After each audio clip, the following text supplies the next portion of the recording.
Well, I appreciate that introduction. So good afternoon, everyone. I'm going to be talking to you, as you know, about outside the box wellness programs. So Michelle did an awesome job introducing me and my company.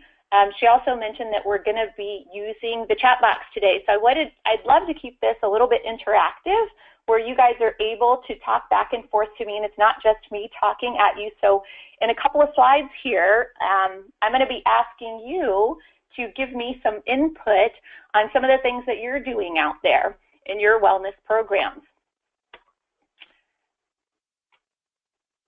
And Michelle, there we go. I was having a little bit of trouble moving forward, a little pause there. So Michelle already mentioned a little bit about my company, but I want to tell you just a little bit more so that you're able to identify how my company has gotten this information about outside the box wellness programs and how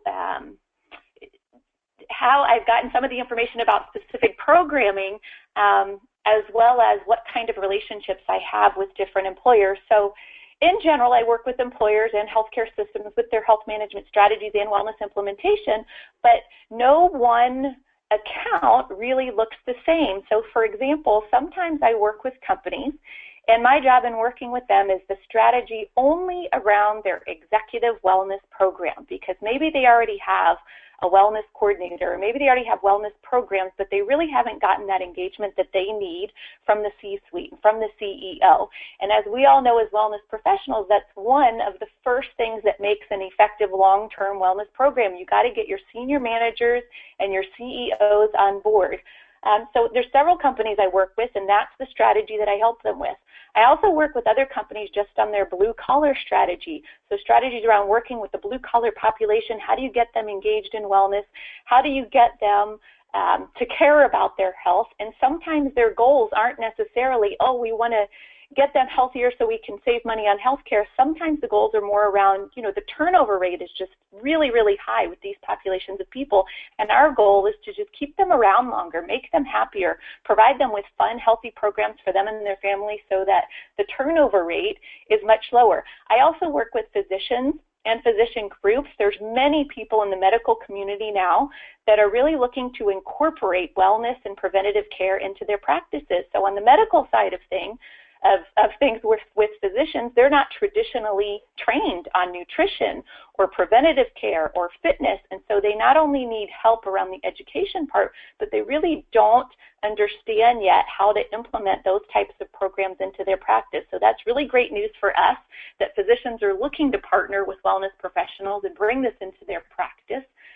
And then I also work with other companies in training their staff. So for example, I work with a pharmaceutical company where I help them train their account executives on the employer space and what that looks like. And if they wanted to integrate the employer space and they wanted to become part of a comprehensive wellness program, how do they go about doing that? So enough about me. As you can see, I do a number of different things.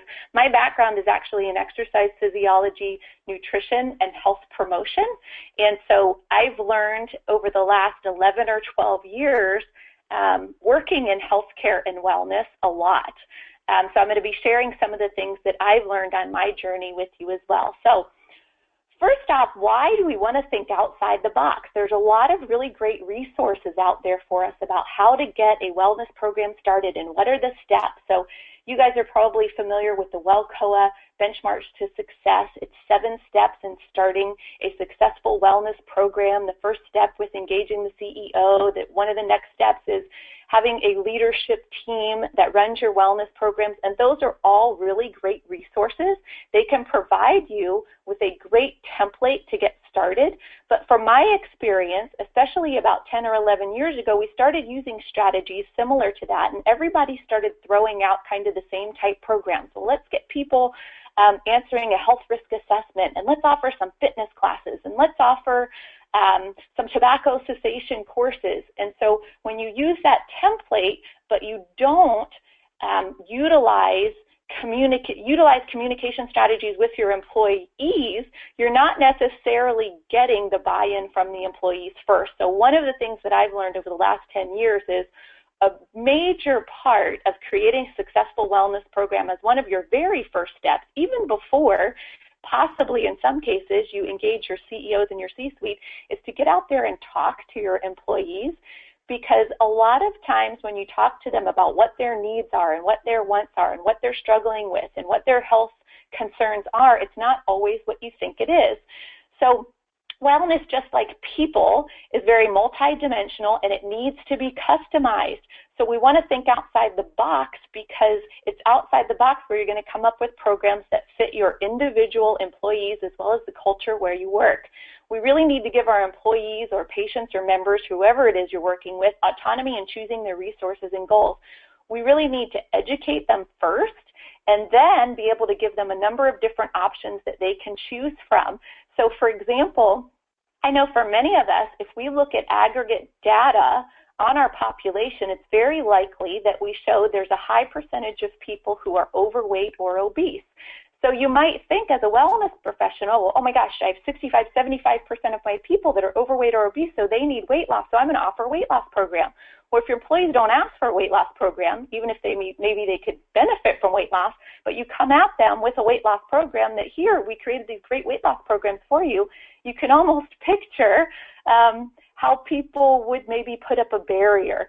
And they wouldn't necessarily be open to it because it's not a conversation that you've had with them about what they want, and perhaps you don't even know the best way to approach them. Do they want something online? Do they want to use technology? Do they need something in person? Is it fitness? Is it nutrition? Is it therapy?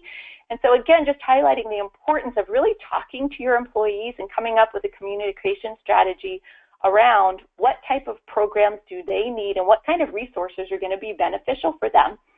And wellness needs to be fun, so people are going to participate a lot more. Engagement is going to be much higher if wellness is fun. So throwing programs out there that you think that people might need doesn't necessarily mean that all those programs are going to be fun for everyone. So again, another reason why to think outside of the box, well, wellness should be fun. It needs to be specific. It should be very multidimensional. People should have lots of choices. And your wellness strategy should match your culture. So in a couple slides here, I'm going to be talking about companies that we've all heard of that have these really great cultures like Google and Zappos. And there's a lot of media out there about the different kind of culture that they have there. Well, that's great. And those type of companies have younger populations, lots of millennials, and that culture is different than what you might be seeing at your work site. So for example, Google, they have, as well as a couple other companies, they've started putting in slides as an option in case people get tired of taking the stairs. So that's great, that's fun, that works with their culture, it keeps energy up, it's a great option. But if you were to take a slide and build it right next to the staircase at, say, your sheriff's department, does that really work? And can you even picture your police officers going down a slide instead of the stairs? It doesn't necessarily match. So it's really important within that communication strategy to talk to your employees and figure out what's really going to work with this culture, what's going to be acceptable with the culture, and what does fun look like for this type of culture that you're looking for. And then last but certainly not least, because of millennials, we really need to start looking outside the box because we have so many millennials in the workforce. So the millennials are the people ages 18 to 34, and they are now the largest generation in our workforce, coming in at 54 million people. And we're still learning a lot about this generation because they have a different perspective than the Generation Xers. And there's more millennials than Generation X generation now than there are the Gen X generation. And so taking a closer look at the millennials and why we really should be thinking outside of the box because we have so many of them in the workforce is the things that matter to them are very different than what might be a higher priority for us or for other generations. So job flexibility is extremely important to the millennials. They've been in the workforce and using technology since day one. I know for me, I'm Generation X. I have not been I have not been using technology for my whole career. I started working in the 1980s. We didn't have computers, so technology has grown as I've grown throughout my career. But millennials come in wanting that technology, wanting job flexibility. They really see the opportunities where they can work from different locations. They don't necessarily have to be on site, and they want to tap into their passion. So this is somewhat new. And you might notice as I'm going through this slide that all of these things that I named that are high priority and importance to millennials, they're also important to us as well, but these weren't necessarily items that we took into account as having a high priority when we were looking for a job. I know for me in looking for a job, I look for, what the financial reimbursement is going to be. Certainly a job flexibility is a perk, but it's not as mandatory as it is for these millennials. So as I mentioned, the millennials, they're more interested in tapping into their passions. They want to invest time in companies that help them grow professionally and personally. So again, thinking outside of the box about how you can change the culture, your employees' well-being, their work-life balance is going to be highly important to the millennials. Technology, I already mentioned it. They really are looking for companies that not only invest in technology, but they're using the latest technology because the millennials are using the technology. They're using that technology while they're having job flexibility. And within trying to find their passions and their purpose in their life, they're really looking for good work-life balance. And they're going to last longer in companies that have a culture that values all of these needs. So when you think in terms of wellness, wellness can contribute to all these different areas that I talked about. Wellness can help with creating good work-life balance. If you can teach your employees to tap into what their passion and their mission is in life, they begin to put the dots together, connect the dots, and see how health and wellness plays into them getting to their goals. So you can see how when you look at the priorities of the millennial group, how adding wellness in is going to be a perk for them. But if you look on the opposite side, so if you work for a company where wellness is kind of an extra, it's kind of off on the side, it's extra, there isn't a whole lot of money or budget put towards wellness, and when there's budget cuts, wellness is the first thing to go, it's probably likely that your millennial generation, if they're working for your company, they're likely not going to last very long because that wellness culture isn't there. That culture of the company caring about them and their good work-life balance isn't there. And so they're either not going to last very long or the job is just simply not going to be as appealing to them. And so again, those are all reasons that we really need to begin to think outside of the box. So moving into my more interactive section,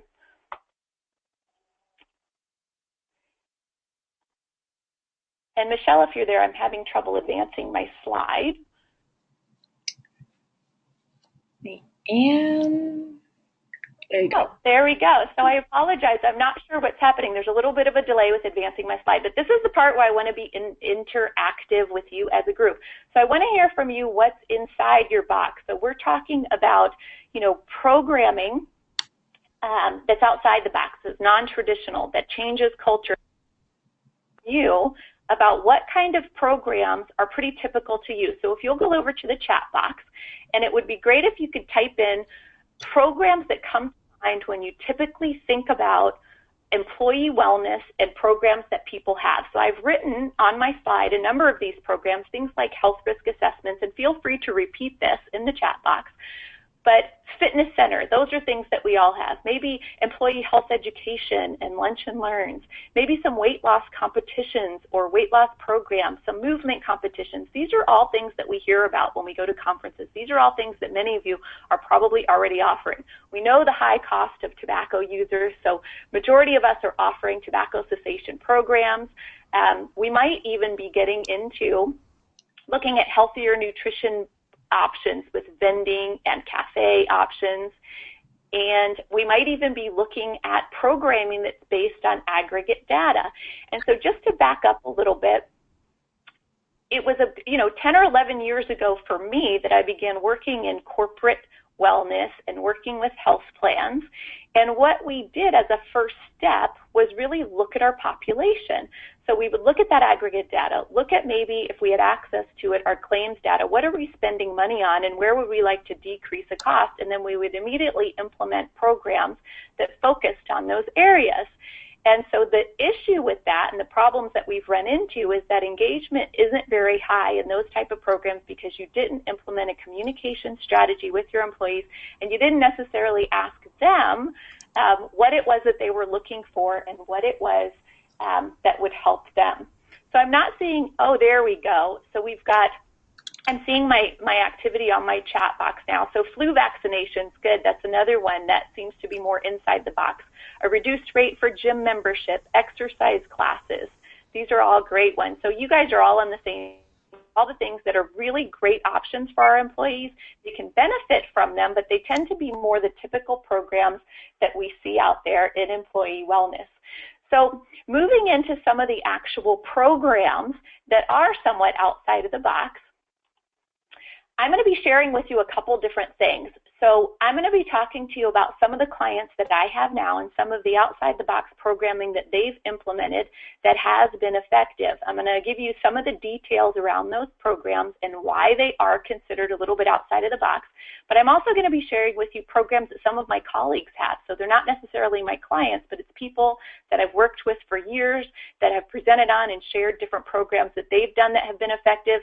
And then I'm also going to introduce you to programs that are being offered by companies that are run or owned by millennials, because they tend to have those different cultures that focus on the purpose, that focus on technology, that focus on the flexible work schedule, all those things we talked about that millennials are looking for.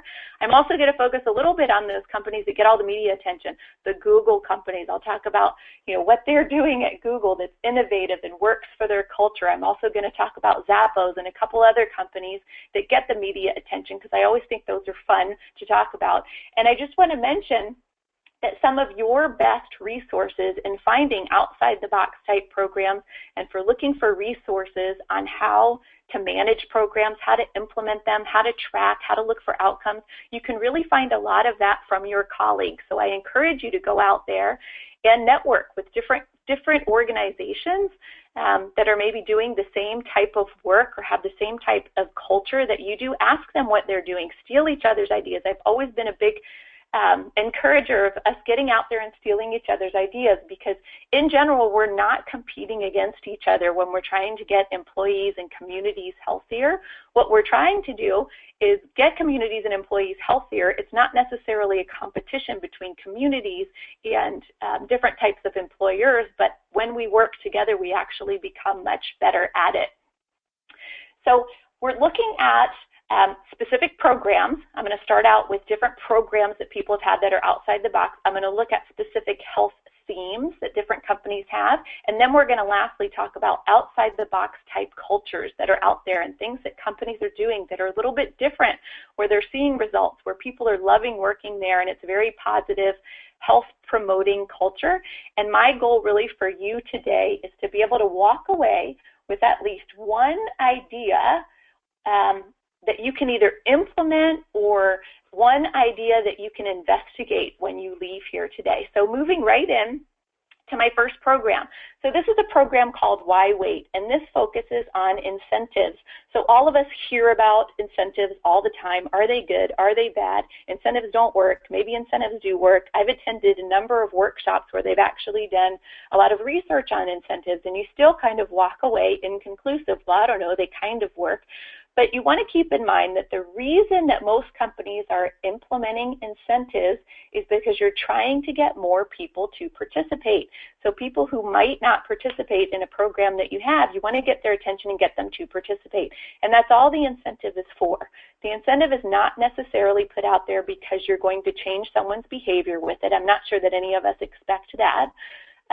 We all know as wellness professionals that you need to have an intrinsic motivator in order to get long-term results and behavior change. So to me, in my opinion, an incentive is used to just grab people's attention. So how can we get people's attention? How can we get them to participate initially?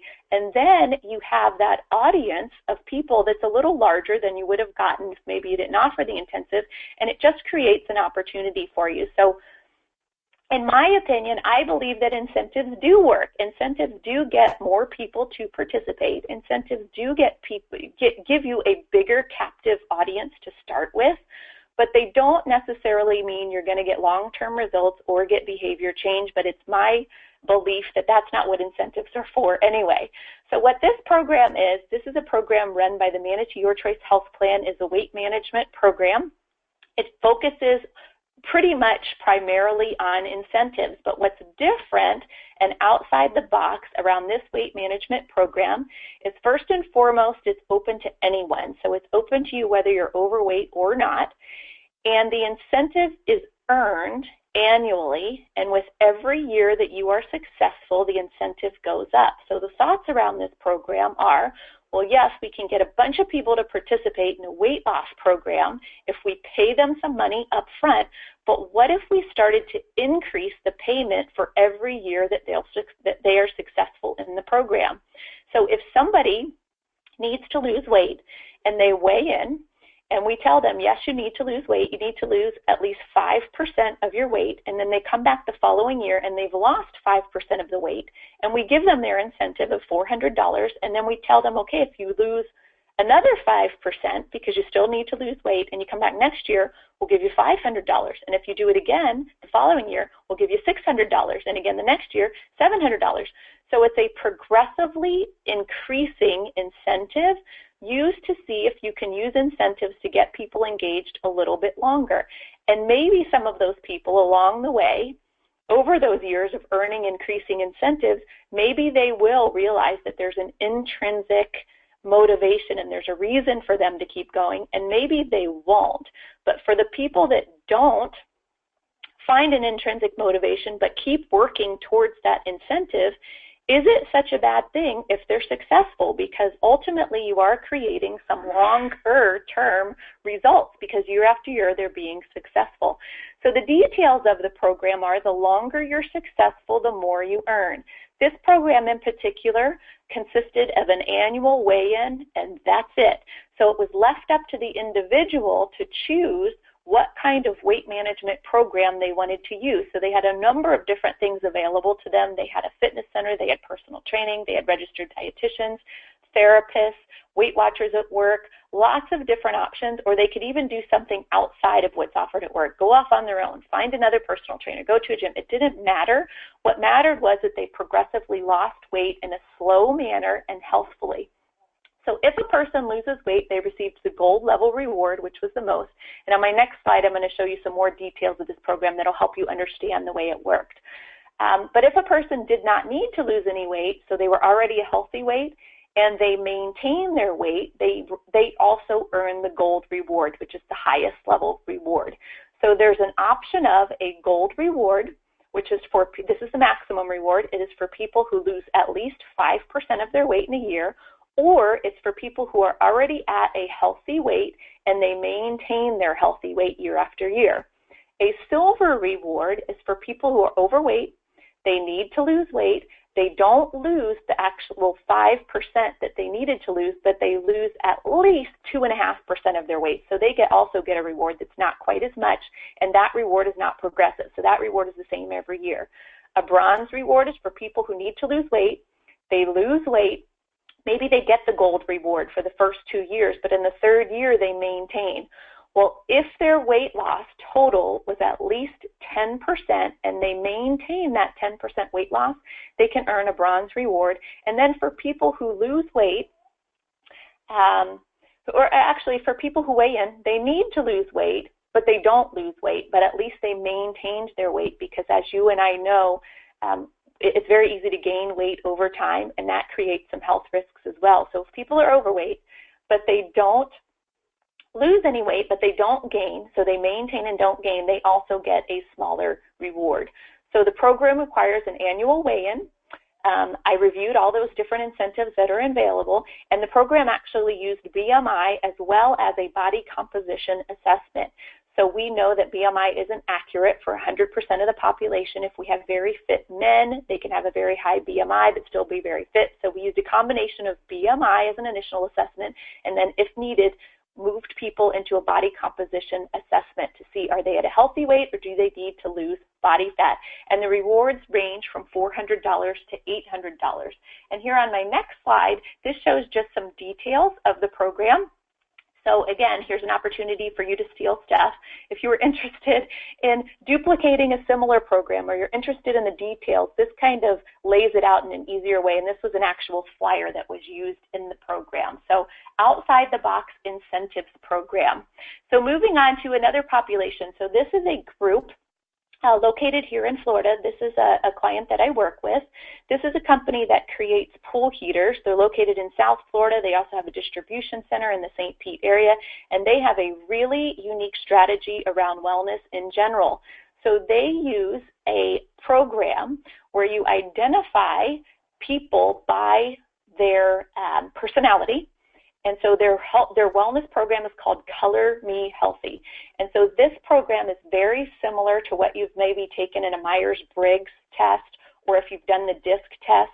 And this is part of this employer's onboarding process. And so part of their onboarding is learning about where they sit in each type of personality, which color they are more of, and then this is shared among the workforce. So they can work more collaboratively together, but also so that the health and wellness programs can be more specific and match personality types. So, for example, and I work with this company on the health coaching and education side. So as a health coach with this company, I've been through the training with them. I've identified what my color is. I'm very much an orange. And when I work with individuals on their health goals through health education, through health coaching, I'm told ahead of time that you're getting this client. This client is very gold. So I'll use that color as an example. And so I'll already know information about that client. Well, a person who's very gold is very efficient. They're very practical minded. They're very systematic and orderly. You need to be very detailed with them. So when you're talking about their health goals, I'll know going into it that I need to be very systematic. We need to write out our goals. We need to be very organized. Everything needs to be very punctual and spelled out in each appointment because that's going to match their personality and it's going to help them be more successful. Where on the other end, if someone is more like me and on the orange side, those people don't really care so much about the details, and you can be more big picture. You can be more visionary. So talking to an orange person about their vision and what they picture and bringing in games and bringing creativity and programs that are high in energy, those are going to be more successful for the people who are orange. And so the employees who work here, this is a mandatory training that they go through as part of their onboarding process. Everyone is identified with a color. Everyone understands each color. They understand how they work better with each other, and then the programming around wellness is introduced in a way that it addresses each one of the colors, and there's a variety of different options. And then I already mentioned that the health coaches are trained and told ahead of time what color their clients are so that they can speak to them and know how to ask the right questions around their health to match their personality and color.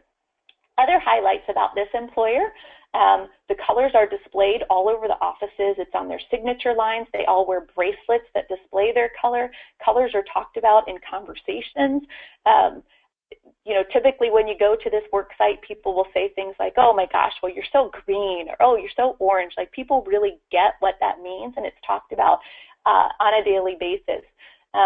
Another highlight about this employer is that their employees actually run all the wellness programs. So they do put together that leadership team of wellness leaders, but they're really the ones doing the details on the programs. They're the ones responsible for reaching out to their coworkers, asking the questions, and creating the programming. So they do have a wellness coordinator that's assisting them with the process, with the logistics, but they really put the wellness program in the hands of the employees, and so they're able to create programs that people want to engage in and that people have asked for. This company offers unlimited health coaching, which is pretty typical. That's more one of our inside-the-box programs. But what makes it outside of the box is the Color Me Healthy program and identifying people as a color. Other programs they offer that are unique is they offer unlimited parenting coaching. So they have a parenting specialist that can work with people one-on-one about dealing with their kids, their teenagers, parenting skills, and they also offer free financial coaching, which I'm going to talk about on our next slide, where people can talk about their finances and where they stand and not be necessarily referred to the person that's in charge of their retirement. It's a real financial coach. So before we get into the financial part, now I'm going to start to look at, that was a couple examples of some unique outside-the-box programming around incentives, around weight management, around coaching, around strategy, around wellness. And now I'm going to get into some trends. So these are trends that have really increased in the wellness arena through employee wellness and as well as in the physician offices. So sleep and recovery is hugely popular now. There's a lot of research out there. One of the reasons that sleep has become so popular is that we have new technology that's able to view the brain while we're sleeping, new technology that's viewing what's actually occurring during recovery and sleep. And we've now realized in about the last 3 or 4 years that there's a lot more going on in sleep than we ever thought. It's extremely more important than we ever thought in the past, and it's not only just the amount of sleep that we get in quality, but it's also the quantity of the sleep that we're getting. So this is an example of a sleep wellness program out there that was implemented at a Fortune 1000 company. So I'm very familiar with this sleep wellness company. I work with them with one of my clients. So what they offer, the company name is Optisom, and this is one of their case studies, but they offer a sleep wellness program. So before sleep and recovery became so popular, what we used to focus on in employee health was OSA, or obstructive sleep apnea, and the CPAP machines and the BiPAP machines. And maybe your employees did sleep studies or worked with a nurse case manager or a sleep doctor. And so we really looked at obstructive sleep apnea and put a lot of focus on it, which we still should. It's a pretty high health risk. When people have sleep apnea, it can cause a number of different side effects. But what's new about sleep is now sleep wellness, which doesn't necessarily mean you're looking just at obstructive sleep apnea. You're actually looking at how people are sleeping, how much, the quantity and the quality of the sleep. So this program is all online. It introduces wellness as a practice, sleep wellness as a practice, and really focuses on rituals around sleep. So at a real high level overview of sleep, for those of you that maybe aren't doing any sleep programs, sleep, you go through different stages in sleep. There's 4 main stages. So stage 1, sleep, very light sleep. You can be woken up very easily. After 15 or 20 minutes, you move into stage 2. After 15 or 20 minutes, you move into stage 3. And then finally, you're moving into stage 4 sleep, which is the deep recovery sleep that we need. And it's during stage 4 sleep where all recovery occurs. So everything from muscular recovery to short and long-term memory storage to learning processes. So it's really important that we all sleep long enough to get into stage 4 sleep about 3 to 4 times per night. So you want to cycle through all the stages 3 to 5 times per night. And that will leave you refreshed. It will give you high quantity as well as quality. So for most people, in order to cycle through and get adequate recovery, you need to sleep somewhere between 7 and 8 hours a night. If you're more fit, you don't necessarily need as much recovery, but that would put you more on the 7 hours, not necessarily put you lower than that. The things that are getting in the way of our sleep wellness is primarily technology. The light from TVs, the light from technology shining into our eyes is sending a signal to our brain that it's not time for rest and recovery yet, and so it keeps us awake. The melatonin that's released in your brain when it becomes dark outside and when it's time for rest and recovery has been decreased in many people across the nation because we're on technology, we're in bright lights. Our brains don't realize that it's dark and it's time for rest and recovery, so we're struggling with our sleep. So this program focuses on rituals around sleep that will train you and train your brain back into working on a regular sleep cycle. So the program consists of an initial online assessment, then it gives you a treatment plan, and then it brings in different kinds of incentives and gamification if you want it, or it just gives you recommendations based on your assessment on what you need to work on with sleep. So for example, some recommendations are you need to turn your technology off an hour before you go to bed. Other recommendations might be for people who work shift work. It can give them a calendar that'll show times of the day that you should wear sunglasses when you're outside, times of the day that it's safe to consume caffeine, times of the day when it would be best for you to take your naps. And so it's a customized online program, but it focuses on rituals that will impact sleep. So this isn't super difficult stuff. This is things like turning your computer off earlier, dimming the lights in your room earlier, having a cooler environment, getting electronics out of the bedroom. And so it's very simple type recommendations. So this sleep wellness program was implemented at a Fortune 1000 company. They worked with primarily customer service representatives that worked 24/7, so many of them shift workers. And what they saw after people engaged in the program, again, which is all technology-based, it's all online, they saw a 67% reduction in the prevalence of sleep deprivation. So 67% of people said their sleep deprivation had decreased. In other words, their sleep quality increased and they were sleeping more. 90% of the people that went through the program reported that they had a success rate in resolving symptoms of insomnia.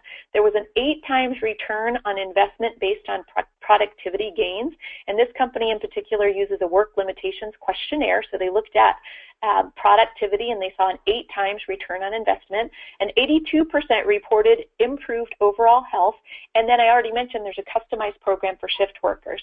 So again, outside the box is programs that's looking at sleep wellness in particular and not just looking at OSA. This program also has the ability to refer into other parts of your wellness program. So if someone is identified as possibly being high risk for obstructive sleep apnea, it can be customizable so that it will refer them to the person that can help them find a sleep doctor or find the resources they need. If stress is contributing to lack of sleep, it can refer to your people who are managing the stress management programs. And then just as a last note around sleep, there's a lot of research out there now showing that naps that are less than about 20 minutes have shown to be really effective in recovery, as long as you're not sleeping longer than about 20 minutes. So when you take a little nap, so let's say you're at work and you have a nap pod and you're going to get in the nap pod and sleep for 20 minutes for recovery and to help with focus, as long as you're sleeping for about 20 minutes or less, that gives you enough time to move from stage 1 and maybe into a little bit of stage 2 sleep. So then you wake up, you feel more rested, you feel more recovered, you can focus better. Sleep much longer than that and you allow your body to get into stage 3 and stage 4 sleep, you might actually find that you feel a little bit more tired. So it's important around naps that if you are some of the companies investing in naps or nap pods, that these are short naps, no longer than about 20 minutes. And so moving into financial wellness and education, this is also unique. This is something that's not inside the box and traditional what we've been offering, but this is a huge trend. So this has to do with stress management.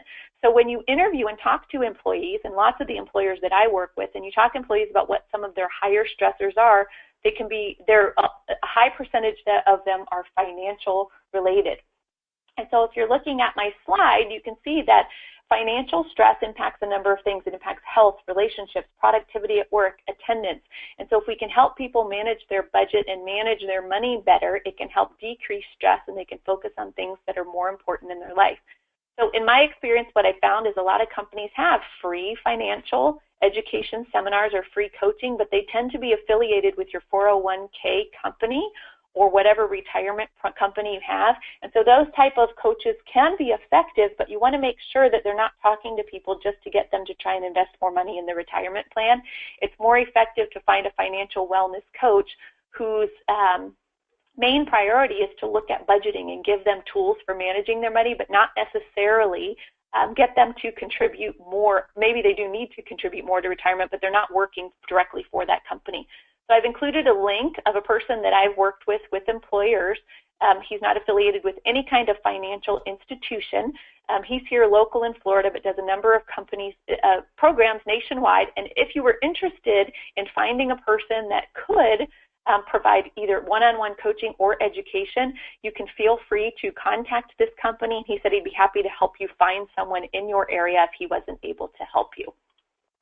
And so now moving into philanthropy, another great trend that I'm seeing, especially at some of the bigger organizations. And what we've learned about philanthropy is it can be an incentive that's a little bit outside of the box from financial incentives, some incentives that affect your health care, and that you tend to attract people that are different than what you would normally attract. So for example, if we go back to that Why Wait Weight Management program, that's a program that's offering money for weight loss. Well, the people that engage because they want that money for weight loss might not be the same people that would be encouraged by your company giving to your favorite nonprofit organization. So here's some examples of large companies who have invested in philanthropy as an incentive for their employees as part of their wellness program. So BP makes a donation as an incentive to people who are winners of any kind of wellness program that they're doing, where you have an option as the winner where they'll donate money to the charity of your choice. Whole Foods gives back 5% of their after-tax profits to help communities where their employees live. Twitter hosts 2 days, global days of service annually, so employees can go out and give back to the community and get paid for doing it. Hasbro, which many of you probably know, is a toy company.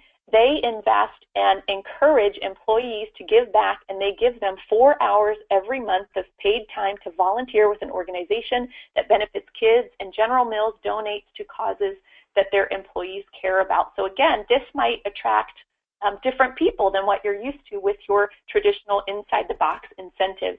And then last but not least, another trend that I'm seeing a lot out there is tying your health and wellness program to your professional development strategy. So professional development has been around a lot longer than wellness. Professional development typically follows under human resources, where wellness might be under human resources, but it might also be under health benefits. It might be separate. And so when you can link health to professional development, you again attract more people. You can attract more people who are worried about the bottom line of business. And so this is an example of a program that Johnson & Johnson has.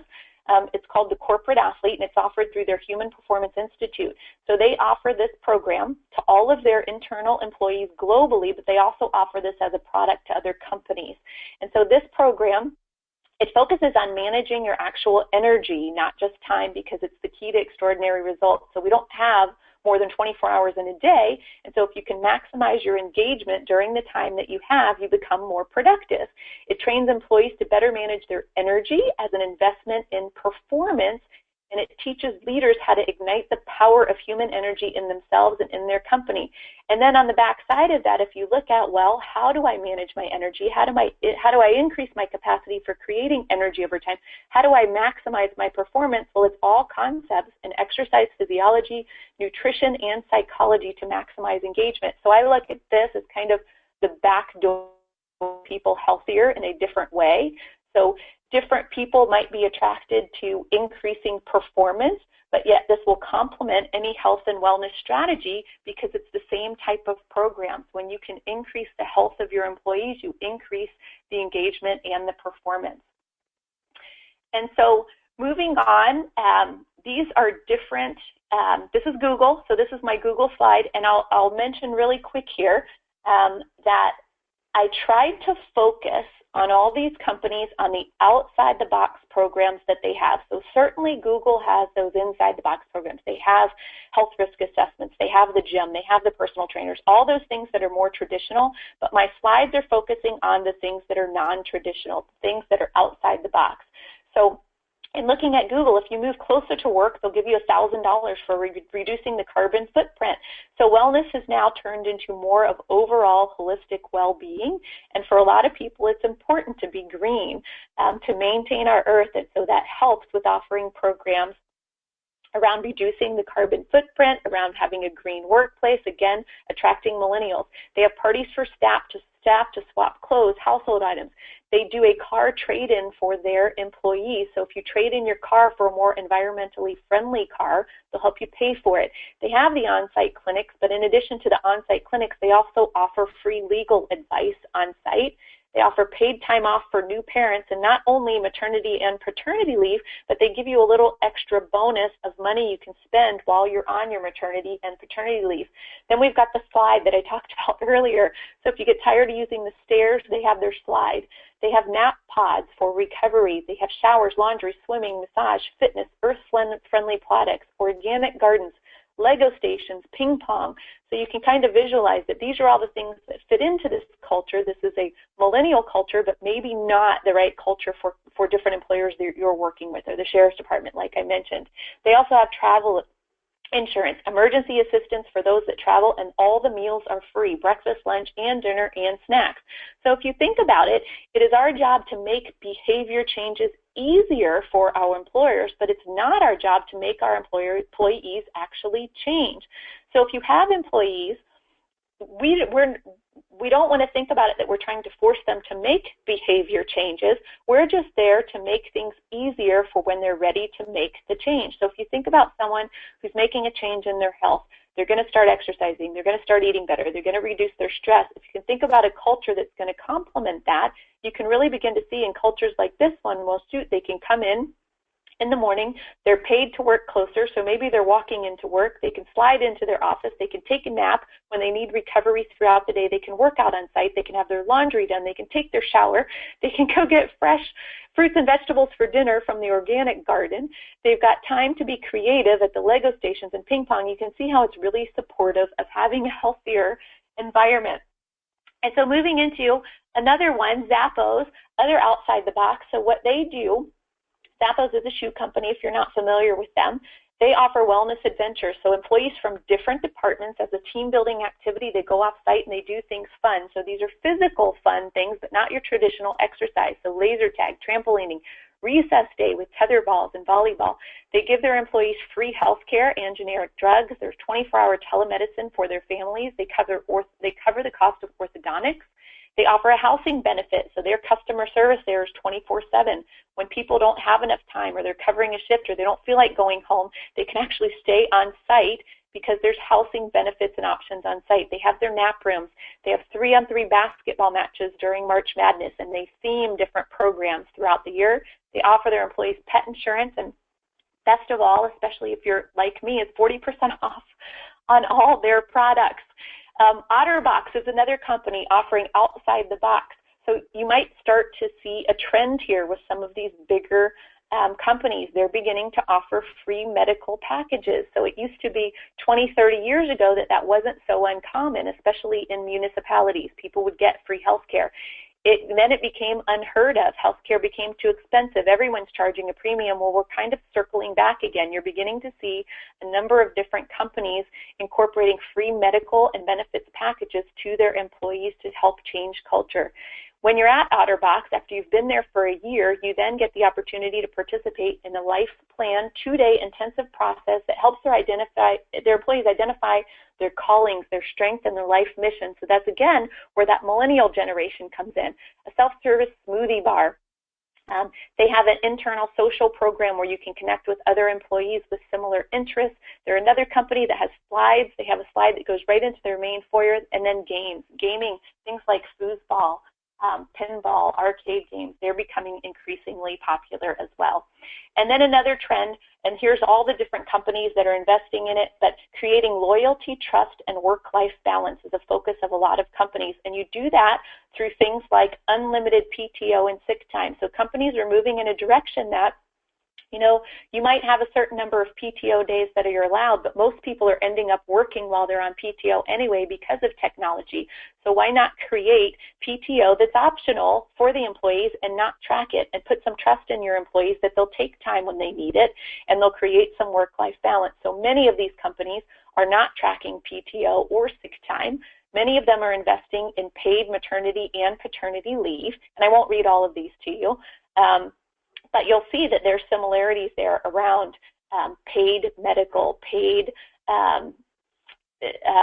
unlimited PTO time. If you look here at Red Ventures is my favorite. So they don't track any of your vacation time. Just take a vacation when you need it. They're not tracking it. They offer happy hour on their rooftop beer garden on Fridays, where they create a social atmosphere for their employees, and they enjoy the local brews on tap. And they pay for an annual company trip to the Caribbean or Mexico annually, and they offer a carnival for all their employees and their guests once a year. So many of these are kind of out there, but you can see that there's definite trends in where people are going with their wellness. So here's some other views outside the box. I didn't list the companies here. These are different companies that I've talked to. This is from talking to colleagues about different programs that have been implemented. If any of you want more information on who is doing this and who to contact, you can reach back out to me. But these were just some that stood out to me. So there's one company that for every fitness class you attend, you receive 30 minutes of PTO time. And so a different way to incentivize physical activity. Summer Fridays during the summer. So during the summer, you get 3 weekends to choose from where you get to take Fridays off as a paid day. Bring your pet to work. So, there's a number of emotional and mental benefits, stress reduction benefits to having pets around. Flash fitness. So instead of fitness classes or 30-minute classes or traditional fitness, flash fitness is less than 1 minute fitness throughout the day. So employees are identified as a person who's going to do the flash fitness, so you're going to do 30 seconds of push-ups, 30 seconds of planks, but it's continual throughout the day because you're incorporating flash fitness. A bike to work reimbursement program where if you agree to bike to work, the company will reimburse you for the cost of your bike. Expert medical opinion program. It allows all their employees to get a second opinion from a Cleveland Clinic specialist at no cost for any medical condition. You can see how that would be very valuable and convenient. And then employers who allow their employees to vote on the company benefits package annually. So give them a say in what's going to work for them and give them their input. Just like I said, how important it is to do that around wellness, it's also important to give them a little bit of say, if possible, around their benefits package. And then last but not least, Microsoft offers a commuter shuttle and bus with Wi-Fi on it for their employees where they can work on the way to work. So here's these trends. I already covered many of those, but what we're seeing in trends outside the box that's a little bit less traditional from what we've seen is the sleep, the philanthropy, the financial wellness, the paid paternity, maternity leave, the games, free food, and tying wellness to performance and development. So I'm going to leave you today with just a quote on, this outside the box theme, but instead of thinking outside of the box, why not just get rid of the box altogether? It's my opinion that we really need to move in a direction of engaging with our employees and creating very specific and customized programs that fit your employees. It's the programs that they want, it's the programs that they need, and it's going to fit your culture. So instead of researching the recommended best practices to a wellness program, use those as templates, but then research your employees. Ask them what would help them. You might be surprised. So I have two examples I'm going to share with you before I conclude here. I worked with a company where I was working with them on their blue-collar population. We looked at the aggregate health data on the population, and what we saw is there's an unusually high number of tobacco users. So it was about 200 people, high percentage of tobacco users. And so in traditional wellness, we would go back and say, well, we need to offer them tobacco cessation because they must want to quit. But when we asked them what it was that they wanted, they actually requested in overwhelmingly numbers that they wanted assistance with stress around financial management. So what ended up happening is we offered them financial management classes around how to purchase a house on a low income. Another example is when you're looking at municipalities and you're looking at shift workers and emergency response. If you look at the overall aggregate data, it shows a very high percentage of people who are obese. So you might think, well, let's go offer them a weight loss program.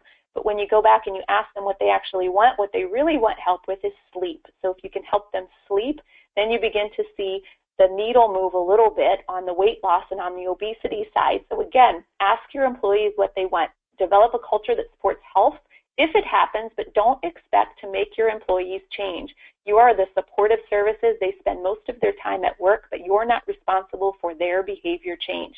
Be sure to collaborate with your professional development, risk management, and safety departments for funding and other ways to work collaboratively together. You'll be surprised at how the groups work differently. You have different budgets, and you might be able to work together better than separately in most cases. Allow your employees to make a decision and have a strong voice. And think about what would make work fun for you. So if you're making change in your life and you're going to be at work most of the day, what is it that would help you in changing your life? And so with that, I'm going to conclude pretty much right at the last minute at 12:57 Eastern Standard Time, and I'm completely open to questions. Michelle, I see some questions up here. Do you want me to just dig right in? Yes, I think the first one that is posted would be great to answer, but I just wanted to make a general comment for everybody in case people are starting to leave. Christy, you did a wonderful job and gave a great presentation and provided a lot of information. And so I just wanted to say, again, we did record the webinar, and I will send out the link to it after the session today so that you can share it with your friends or use it for your own wellness team meetings later on. And then I'll work with Christy to get a copy of the slides as well in a PDF format so that you can have all the information and refer back to the URLs and the resources that she listed. So I just wanted to remind everybody of that. And then Christy, Natalie, I'm reading Christy on a name here, but if you want to answer the questions, that would be great. Yeah, and I actually, now that I don't see a question, I see about the Colorado businesses and the wayandwin.com program. So I'll have to check that out, and everyone else can check that out as well. I'm not sure if you're seeing questions. When people were sending in their comments on the slides, I was getting quite a bit of a delay. So we can wait a couple more minutes and see if we get it. Yes, and the only question that came up in a different pane was when you're working with leadership and, especially if a wellness program is run by somebody at a lower level or the front desk admin or something like that and trying to get leadership buy-in.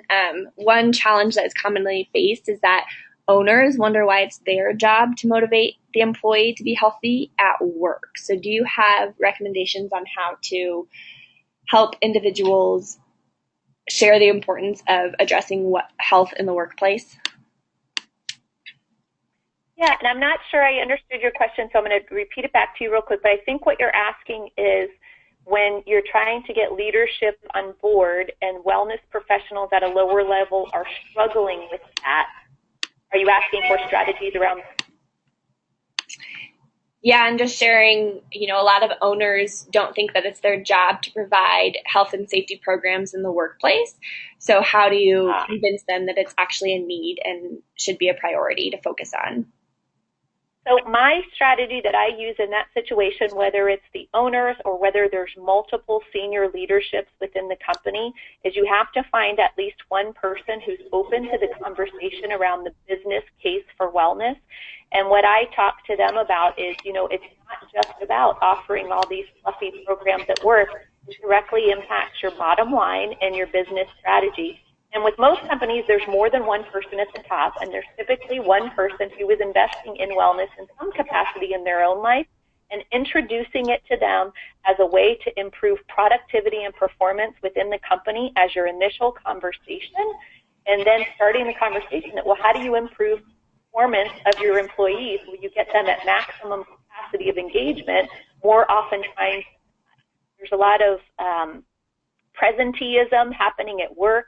There's a lot of absenteeism happening at work, and so if you can improve performance by having healthier, more energized, more engaged employees, it affects your bottom line. So I think in a nutshell, my recommendation around that is to approach it from an engagement and performance standpoint, not health and wellness, but then bring in health and wellness backside, that this is really on a day-to-day basis what impacts your employees' engagement, ultimately your bottom line. Wonderful. And seeking out people that are already invested. Great, thank you. Well, I know our time is up, but if there are any more questions, please feel free to send them in. We'll stay on for just a couple of minutes, and then, oh, here we go. Here's another one. And then just a reminder, we'll send out all of the information afterwards. Oh, that wasn't a question. I was just thanking you for answering the question and providing helpful information to share. Well, people can feel free to reach out to me. That's my office, my cell, and my email. If they want additional information or just about questions off me, I'm happy to get back to them. Great.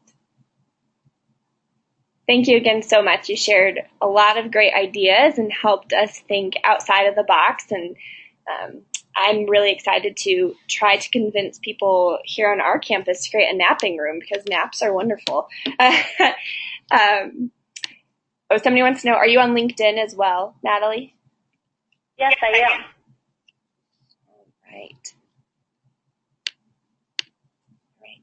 Well, I hope you all have a wonderful afternoon and enjoy heading into the weekend.